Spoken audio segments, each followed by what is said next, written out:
tip if you wanted to blend two images together. So first of all, what we're going to do is we are going to duplicate our layer here, and then we're going to take these two layers and we're going to go up to edit and auto blend the layers. We're going to make sure we're on stack images here. We're going to hit OK. It will come up and say that are not currently valid. I'm going to hit OK, and then we're going to duplicate our bottom layer again. I'm going to bring that to the very top. I'm going to add a layer mask to it.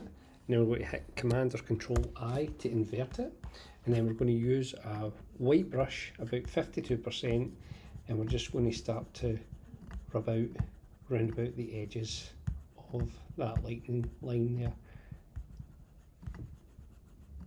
Okay, black, and then just bring it back in again.